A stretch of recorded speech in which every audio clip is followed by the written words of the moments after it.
Salut les gens, et pour cette nouvelle vidéo, Aurel et moi avons décidé de tenter de faire le meilleur score possible sur la lune de la semaine. En gros, pour ce nom habituel Étal Company, il s'agit d'un mode de jeu où on doit comme d'habitude ramener le plus d'objets, mais cette fois-ci en une seule journée. La valeur totale de ceci nous donnera alors un classement parmi tous les autres joueurs prenant part au défi. Dernier détail et pas des moindres, la lune ne change jamais, que ce soit l'extérieur ou l'intérieur. Ce qui veut dire que la disposition des pièces, objets et même la composition et position des monstres ne changent pas non plus. Extrêmement pratique car on va vraiment pouvoir apprendre de nos erreurs. C'est quoi la planète? Frozen, Rocky. What the fuck? C'est Dine Rand. Aïe aïe aïe, oh putain me fait chier sa mère. J'espère que c'est Rand, car parce que Dine, je sais absolument pas où se trouve le Moi non truc. plus, Aurel, ça va être terrible. Hein. Pitié. Sinon, il va falloir tester Dine ou je sais pas quoi. Il va falloir aller rader là-bas sur le wiki, ce que je ne peux pas faire, sinon je vais devoir relancer le jeu. Oh, Oui. balls. C'est Dine, c'est Rand, pardon, c'est Rand. Pour commencer, voici l'extérieur qui est entre autres celui de Rend, une des 5 lunes achetables qui a comme spécificité d'être dans une forme de tempête de neige permanente. Assez chiant car celle-ci nous empêche d'avoir une bonne visibilité, en particulier sur les mobs d'extérieur que nous ne pourrons repérer de loin. Cependant, l'entrée principale n'est pas trop loin du vaisseau par rapport à d'autres lunes, et il y a même une cabane à mi-chemin pour nous protéger. Il va donc falloir jouer autour de ces deux avantages. Go go go go! Mission Ça va d'intervention. être un manoir, je le sens. Je le sens, je sens ça va être une vieille mine en fait. Oh, si c'est une mine, je me tue. Hein. En vrai, non, pour les nutcrackers, c'est bien. Pour les nutcrackers, c'est bien. Oui, mais c'est que pour les trackers, il faut être en dehors de la mine. C'est vrai. Sinon, c'est la Sur mort. l'intérêt, effectivement, c'est les loops que ça fait pour les trackers, sinon c'est nul à chier. Putain. Je vois C'est un rien. manoir. Oh, let's go. Manoir, c'est bien aussi. Le manoir, un des 3 intérieurs du jeu, est selon moi sans doute le meilleur. C'est ici une bonne chose car les manoirs, en plus d'être bien plus agréables et lumineux que les autres intérieurs très répétitifs, possèdent de nombreuses salles pouvant contenir des objets, comme la cuisine, la serre, la bibliothèque ou encore la salle de bain. Cependant, les manoirs sont en règle générale très bien gardés. Alors, déjà, ici, on a quoi? On n'a pas grand chose. Il y a notre tracker. T'es mort?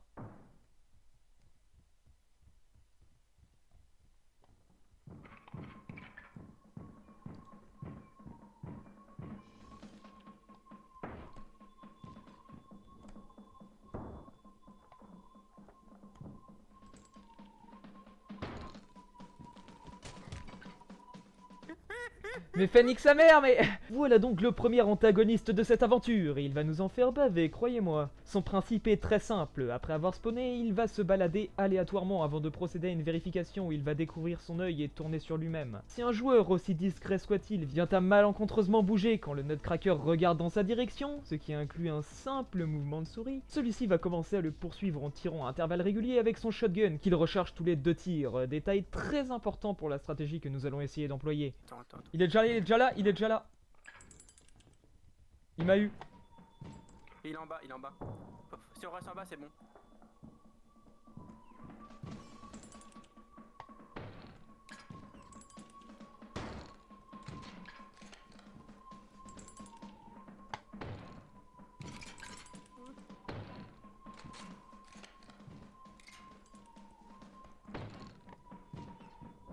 Nique sa mère. Nique sa mère.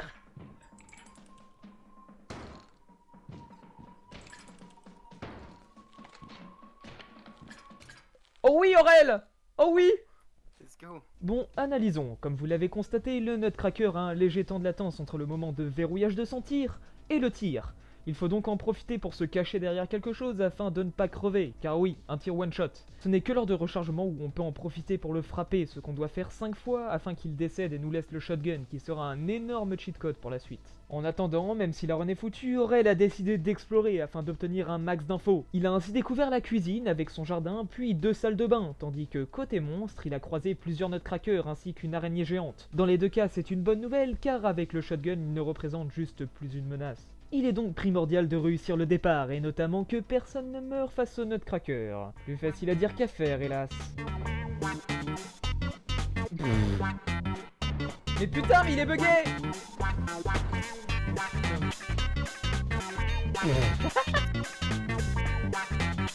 Mais putain, mais c'est...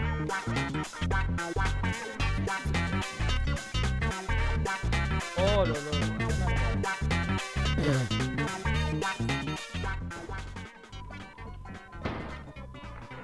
Je crois qu'il m'a vu.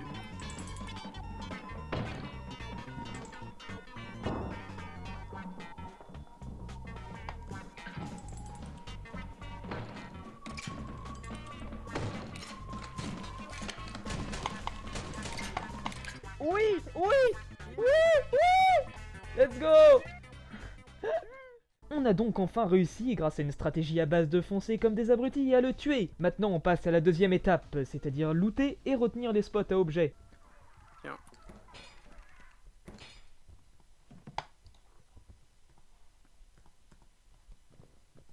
Et là on a les lampes.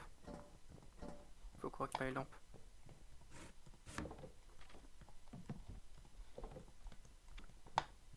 Ok, nothing here. Ah, oh, si, j'ai rien dit.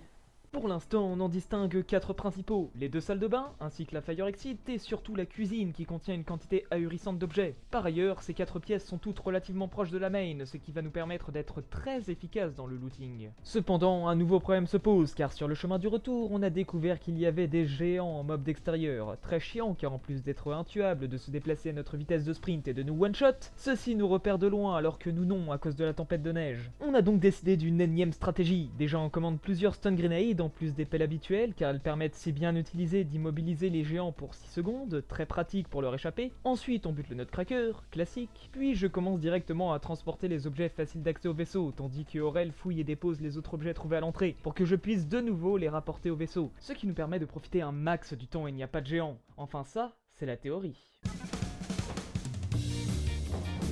Et surtout je suis même pas sûr que ça soit rémunéré.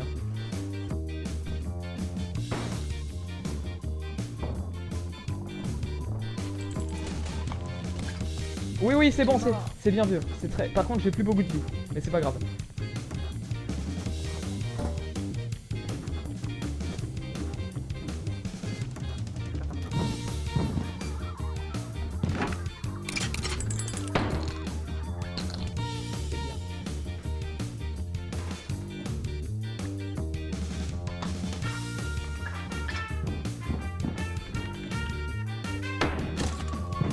Il arrive d'où?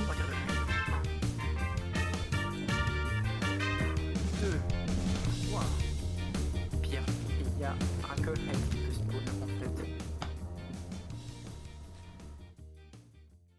Bon, 618 sur 3061, c'est pas encore ça, mais il y a du mieux. Pour faciliter les prochains essais, j'y suis ensuite retourné en solo pour dresser une carte rudimentaire de l'étage. En m'enfonçant, j'y ai d'ailleurs découvert une autre zone prometteuse, la piscine et sa salle de bain. Cependant, j'ai aussi eu une petite rencontre inattendue dans ce côté de la map.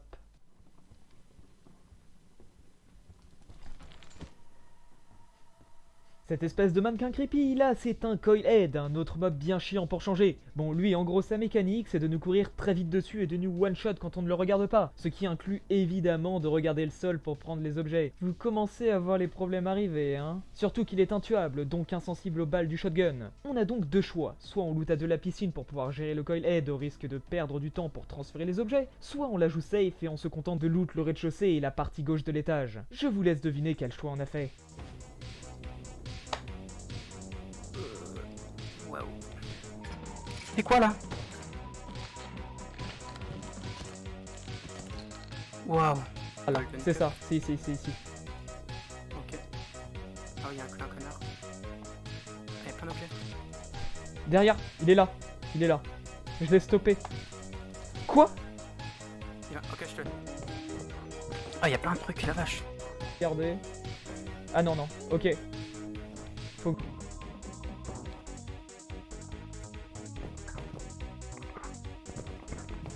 Je commence à les ramener des trucs. On est en retard là, mais c'est pas grave. Il est là. Mort. Voilà, c'est ça. Il est pas mort. Ok, c'est bon, là, il est mort. Putain. Je peux le tirer dessus. J'ai paniqué. Putain! Pierre, sauve-moi. Pierre.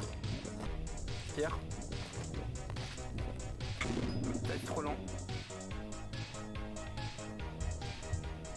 Non. Le gesture, il continue carrément. Pierre. Mais non. Eh bien oui, on est mort. Il faut dire que vu notre retard sur le planning, ce n'est pas très étonnant, bien que j'ai extrêmement mal joué avec les stuns, je l'avoue. Cependant, la stratégie reste viable, donc on ne s'avoue pas vaincu, et on retente. Encore. Mais pardon! Et encore. Ok, c'est bon, il va me voir. Non, mais quoi? Non, mais là, non, c'est n'importe quoi, par contre, je suis désolé. On a bien eu une autre game potable, mais elle s'est drastiquement finie sur des mobs d'extérieur. Rien à faire, cette maudite piscine nous résiste. Et puis c'est pas comme si on avait tout notre temps, puisqu'il est dimanche au moment de l'enregistrement, ce qui signifie que ce sera la dernière session avant la nouvelle lune de la semaine. On a donc décidé de se rabattre sur la strat safe que nous sommes normalement en capacité de faire. Il nous faut absolument un meilleur classement. Je vais me cacher, Sympa, ouais. Cache-toi en bas. Ouais, Cache-toi enfin. en bas. C'est stupide d'être en haut parce qu'en haut il peut te voir. Sauf...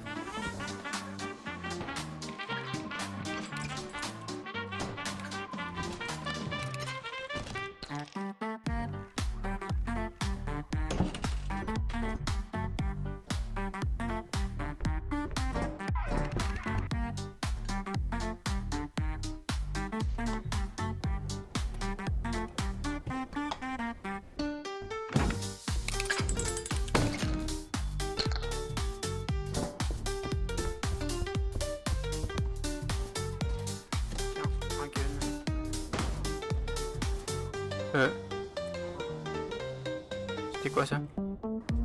J'ai vu. Je l'ai. Dès qu'on décolle, on aura pas les objets quand ils partent. On va leur pas les objets à la place.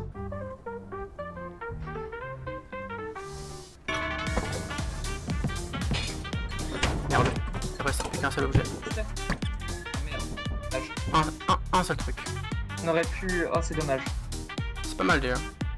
Je pense que c'est pas mal. Ça va être compliqué de faire mieux. Hein. Et c'est le top 109. Bon, on a un peu foiré la fin, mais sinon la run était assez propre, je trouve. Le seul truc dommage, c'est qu'on n'ait pas réussi la strat de la piscine. Avec ça, on aurait sans doute réussi à atteindre le top 90. Mais c'est pas grave, il y aura d'autres occasions après tout. En tout cas, si vous avez aimé ce format, n'hésitez pas à le montrer en like et en commentaire, je suis preneur de tout conseil. Quant à moi, je vous dis à nouveau à plus tard, pour un nouveau braquage de manoir.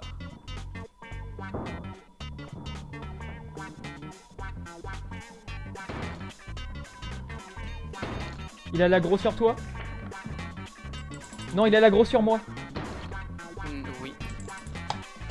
Mais putain, mais pourquoi?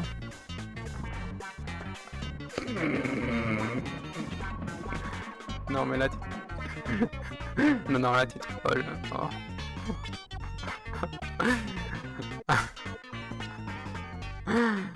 Waouh.